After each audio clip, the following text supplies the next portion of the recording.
Bonjour à tous et bienvenue tout simplement dans cette formation apprendre à programmer en Rust sous Linux, plus particulièrement sur Ubuntu. Aujourd'hui, tout simplement, avant de pouvoir directement commencer à programmer sur des ESP32 et apprendre vite fait les bases de l'électronique et mélanger le code avec l'embarqué, nous allons tout simplement apprendre à utiliser Ubuntu de base pour tout simplement installer Rust et programmer en Rust sur Linux puisque c'est légèrement différent que sur Windows. Et voilà, donc cette formation elle est dédiée uniquement pour les utilisateurs Linux parce que Windows, moi personnellement, j'en ai eu ma claque et vous allez voir que ça a quand même bien plus d'avantages et de légèreté quand on est sur un autre OS que Windows. Même pour vous dire à titre comparatif, même macOS, je vous le recommanderais plus que Windows pour le développement web et tout simplement en tant que développeur. Donc là, je viens de réinstaller mon Ubuntu, donc il n'est pas très bien organisé. Donc on va l'organiser ça ensemble tout de suite. On va accéder aux paramètres tout de suite et on va personnaliser un peu tout ça. Dans un premier temps, je me mets toujours en thème sombre ici. Je vous conseille de faire toujours pareil. C'est un peu plus agréable pour les yeux, surtout à cette heure-ci. Dans l'écran, vérifiez bien votre résolution. Moi, je suis bien sur du 144 Hz, sur du 1920 x 1080, ça c'est toujours pareil. Vous avez le mode nuit pour moins fatiguer les yeux, mais moi j'ai une paire de lunettes anti-filtre bleu de très bonne qualité que j'ai acheté sur ces discounts. J'en ai pas besoin de ce truc-là. Là, vous pouvez régler le son, la sortie, etc. Au niveau de l'énergie, je vous conseillerais de mettre en mode performance si vous avez besoin de performance, économie d'énergie si vous ne l'utilisez pas. Là, vous le mettez jamais parce que ça fait que de s'éteindre, ou au pire des cas, vous mettez genre 15 minutes et il s'éteint au bout de 15 minutes. Au niveau de bureau de Ubuntu, là c'est pour la taille des icônes qu'on a sur le côté ici. Je vous conseille de le mettre à 30, ce qui est largement suffisant. Et la barre ici, déjà, on va la désactiver, donc ça fait une espèce de barre comme ceci, et on va se la mettre à la Windows ici, sauf que ce n'est pas Windows, mais on va quand même se la mettre ici. Le dossier personnel qu'on a ici, qu'on ne peut pas supprimer, on va le masquer. Heureusement que ce bouton existe, parce que franchement, c'est un peu chiant. Voici la version de mon Ubuntu, voilà, donc on est bien sur du 24.04 en LTS. Je n'ai pas de carte Wi-Fi, du coup j'ai une puce Wi-Fi, puisque ma carte Wi-Fi, il n'y a aucun driver Linux compatible avec, mais c'est pas grave, hein, une carte Wi-Fi, vous pouvez en acheter une. Moi j'ai une puce, enfin j'ai une clé Wi-Fi USB, je peux me mettre en RJ45 à l'arrière, donc en LAN hein, si je veux, mais bon, voilà, bon, pas besoin de ça. Et voilà, c'est tout pour la configuration. Maintenant, on va installer tout simplement Rust sur Ubuntu. Donc c'est tout simple, hein. Vous allez ouvrir n'importe quel navigateur. Donc par défaut celui-ci, c'est celui qui vous est donné par défaut quand vous avez installé Ubuntu. On décalera sur Chrome ou sur Tor un peu plus tard. Et vous tapez tout simplement Rust. Et tout simplement, quand vous allez arriver ici, vous êtes sur Rust langage de programmation. Vous vous faites commencer. Et là, vous pouvez installer via cette commande-là. Sauf que, comme on vient d'installer Ubuntu, il faut installer curl. Donc, on va aller dans le terminal, qu'on va d'ailleurs au passage... donc là, c'est normal, hein, ça c'est un problème, mais vous inquiétez pas, il n'y a aucun souci avec ça. Ça, c'est juste un... C'est même pas un problème, c'est un bug, hein, vous inquiétez pas, vous êtes bien en permission route, hein, je vous rassure. À chaque fois que vous le mettez comme ça vous le fait. Je vais juste aller donc dans... alors ici, je vais dans Général, plutôt sans nom ici. Et je vais aller dans Couleur, désactiver ceci. Et là, l'arrière-plan, je le mets toujours en noir. Et la police d'écriture, enfin l'écriture, pardon, je la mets en vert. Voilà, je fais tout le temps ça. C'est plus propre, ça me permet d'avoir un terminal comme ça. Donc normalement je n'ai pas htop d'installer. Donc on va faire sudo apt install htop. Je vais en avoir besoin. En gros c'est le gestionnaire de tâches pour Linux. Donc maintenant je peux faire htop. Et je peux voir tout simplement tout ça. Donc là par exemple voilà on a le nombre de processus qui est en cours, le nombre de cœurs, et donc le nombre de cœurs qui est en cours, donc j'en ai un, le nombre de cœurs total, etc. Et là, c'est notre machine, elle nous indique qu'elle est allumée depuis 13 minutes, et c'est vrai. Voilà, donc c'est, voilà. Vous avez la mémoire, donc là j'ai 15 gigabytes, enfin 15 gigaoctets de mémoire, soit 2.69 gigaoctets utilisés. Et là vous avez les swaps, etc. Enfin bref. Donc bref, donc ça c'est parfait. Donc je vais juste le fermer, parce que je n'en ai plus besoin. Donc ça c'est pareil, il fallait que je le réinstalle. Vous allez également installer curl parce que vous ne pouvez pas installer curl comme ceci. Si par exemple je fais copier et que je me le mets là, nous avons une erreur et il nous dit que la commande curl n'a pas été trouvée, mais il peut être installé avec sudo apt install curl. Et c'est ce qu'on va faire. On va taper sudo apt install curl. On vous demande le mot de passe parce que sudo ça permet d'exécuter des commandes administrateurs. Donc il faut bien être connecté en route pour pouvoir le faire. Et là ensuite on peut faire tout simplement curl du 6 version. Et on regarde bien la version et on est sur du 8.5.0. Donc c'est bon, curl est bien installé sur la machine. Je clear tout ça. Et là cette fois-ci je peux mettre la commande suivante. Et donc là ça va m'installer Rust sur la machine. Et donc voilà, il ne me reste plus qu'à taper le nombre 1 pour faire l'installation automatique.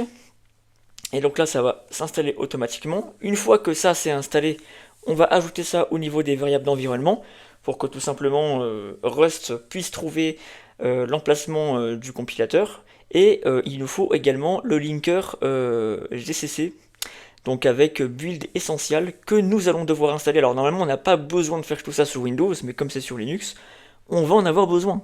Et oui mesdames et messieurs, on n'est pas sur Windows. Nous devons prendre l'habitude de tout simplement programmer en Rust de la bonne des façons et la meilleure des façons sur Linux. Et c'est très léger et très bien. Donc ensuite, voilà, une fois que vous êtes là, on vous propose directement de faire source ici. Donc là, moi je le vois directement avec ceci. Donc quand vous allez faire cette commande là, c'est pour que en gros Rust puisse trouver, enfin votre machine en gros, puisse trouver où se trouve le compilateur quand vous allez par exemple vouloir compiler votre projet. Si vous ne faites pas ça, vous n'allez pas pouvoir compiler. Je vous laisse tester, vous allez voir. Donc là, vous tapez simplement ici source, tout est documenté, c'est ça qui est très très bien. Donc source, et puis là vous faites tout simplement $majuscule home.cargo qui est donc notre compilateur, je le rappelle, et env. Vous faites entrer, c'est aussi simple que ça, là c'est bon, il sait où trouver notre compilateur qui est cargo. Maintenant on peut maintenant faire simplement rust c-version. Et nous avons bien Rust avec la version, notre compilateur aussi, regardez si je fais cargo version, il sait où se trouve cargo maintenant, et avec la version, il me le retourne en 1.92. Nous allons également installer donc le linker GCC, puisqu'on va en avoir besoin. Pour ça, on fait un sudo apt install build du 6 essential. Essential, alors essential on l'écrit comme ceci, essential, lecture des paquets, sudo apt install build, alors je l'ai mal écrit, oui c'est pour ça, on va juste le retaper, sudo apt install build essential, voilà parfait, je l'ai mal écrit. Donc là, voilà, vous faites ensuite entrer, vous tapez ensuite O et vous refaites entrer. Et là, c'est parfait, vous avez tout simplement la possibilité d'attendre, tout simplement. Donc c'est ce qu'on va faire, on va attendre. Et une fois ça, terminé, Rust est installé sur la machine. Bon, ça, ces erreurs-là, vous inquiétez pas, elles sont pas graves du tout. Et ensuite, voilà, c'est bon. Donc, hop. Et puis normalement, vous n'avez plus besoin de rien. Vraiment, c'est bon. Si vous voulez créer un nouveau projet, donc vous pouvez aussi passer par le terminal, hein, voilà, pour faire ça ici. Vous allez par exemple vous situer sur le bureau ici. Donc bureau, cd bureau. Et puis là, vous faites simplement cargo news polo. Donc là, vous allez créer un nouveau projet cargo ici. Là, vous pouvez directement vous placer ici, dans le src, puis là, vous avez votre main.rs qui va être ici, et vous pouvez également le compiler si il n'y a pas d'erreur. Donc moi, je vais directement faire cargo run, tac, il me trouve l'emplacement du fichier, et on n'a pas le cargo.toml, ah, il ne le trouve pas, ok, c'est parti. Ok, cd polo Ensuite cd src et cargo run. Linker GCC not found. Ok, j'ai peut-être eu une erreur quand j'ai voulu faire ceci, qu'on va réouvrir ici. Je vais réouvrir une nouvelle fenêtre. Alors, pas ici du coup. On n'a peut-être pas eu la chance là. Terminal, tac. Sudo apt install build essentiel.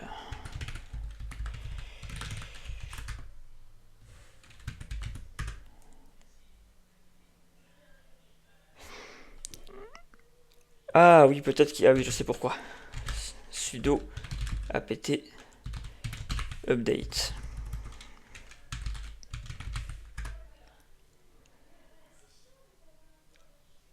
Ok, on va essayer avec sudo apt update et en fait ensuite on va refaire sudo apt install build essentiel. À mon avis c'est parce que c'est ça qui bloque. On va tester pour voir, normalement ça devrait être bon.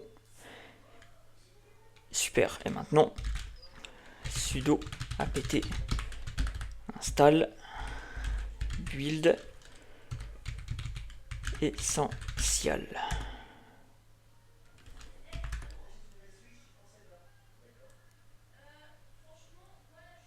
Et voilà, c'est ça en fait. J'avais oublié de faire sudo apt update avant de faire sudo apt install build essentiel. C'est pour ça. Donc avant de faire sudo apt install build essentiel, pensez à faire un sudo apt update. Et ensuite, vous faites sudo apt install build essentiel pour le linker GCC. Normalement, si j'essaye de recompiler mon projet, je savais que ça allait être ça, mais il me fallait une confirmation. Et voilà, c'est bon. Là, mon projet compile bien et j'ai bien Hello World qui m'est retourné. Voilà, bon, c'est un oubli de ma part. En tout cas, vous avez vu, hein, ça peut arriver de se tromper. C'est pas grave, c'est en faisant des erreurs qu'on apprend. Ça m'apprendra de ne pas avoir fait sudo apt update avant de faire build essentiel. Donc c'est ce que je vous conseille de faire. Faites sudo apt update avant de faire sudo apt install build essentiel. C'est toujours important. Simplement sudo apt update. Update. Et ensuite, vous faites sudo apt install build essentiel. Voilà, notre projet est là et on va pouvoir commencer à programmer en Rust, donc avec les bases, mais évidemment, il faut que je puisse réinstaller VS Code. Donc vous prenez celui-ci. Hop, donc là on vous demande le mot de passe. Et oui, parce que c'est sécurisé Linux. Voilà. D'ailleurs, quand je l'installe, on peut regarder le htop. Qu'est-ce qu'il dit? Regardez la mémoire qui est utilisée et le nombre de cœurs utilisés ainsi que le nombre de tasks. Vous avez vu, en vrai j'ai un bon PC, ça peut aller, mais bon, j'en connais un qui a un meilleur PC que moi et c'est encore plus volumineux lui. Il a plein de trucs intéressants. Bon, voilà. En tout cas, voilà. Sinon après, voilà, l'interface de Ubuntu n'a pas trop changé, hein, c'est tout le temps la même, hein, voilà. La couleur orangée, moi personnellement, je suis pas fan. Je vais plutôt partir sur une couleur bleue ou une couleur violette, comme ça. C'est stylé, je trouve. Il y a même une couleur comme ça si on veut. Je vais mettre comme ça, elle est plus stylée, je trouve. Bien, c'est stylé. Ok, voilà. Et puis ensuite, ouais, c'est tout, hein. Et puis ensuite, eh bien, une fois que VS Code est installé, vous devez installer, bah, comme d'habitude, un Rust Analyzer. Et puis voilà, c'est pour l'autocomplétion Rust avec VS Code. Et puis ensuite, bah, vous n'avez plus besoin de ça. Donc, on se retrouve dans le deuxième épisode de cette série de vidéos avec le Rust. Et vous allez voir que on va faire plein de projets avec le Rust, etc. Je vais vous montrer un peu quelques bases avec le Rust. Puis après, on fera des projets en Rust. Des projets réseau avec TCP Stream, TCP Listener, pour écouter les connexions TCP, etc. Parce qu'on peut faire du networking aussi avec du Rust, c'est très très bien. Là, bientôt, je vais recevoir mes ESP32. Donc c'est des modules de type microcontrôleur qui ont donc des cartes de développement avec des écrans en technologie I2C SPI, avec des câbles Dupont et des platines d'expérimentation, pour tout simplement faire de l'électronique et de la programmation embarquée. Et vu que Rust a un très bon écosystème par rapport à ça, on peut tout simplement faire de la programmation bas niveau et compiler pour du matériel physique. Genre pour des cartes de développement que vous achetez et que vous recevez dans la vraie vie, comme des ESP32, des Raspberry Pico ou même encore des STM32. Moi je vais travailler sur deux types de ESP32, un est équipé d'un écran et un autre également avec autre chose. Ah oui, donc là bien évidemment je vais faire également la mise à jour de mon Ubuntu comme je viens de l'installer. Je vous conseille de le faire aussi. Et on se retrouve dans le prochain épisode de la vidéo qui arrive tout de suite, hein, bien évidemment, vous inquiétez pas. Et puis vous allez voir, on va charbonner, charbonner et charbonner, tout simplement pour comprendre le Rust, etc. Donc on se retrouve tout de suite.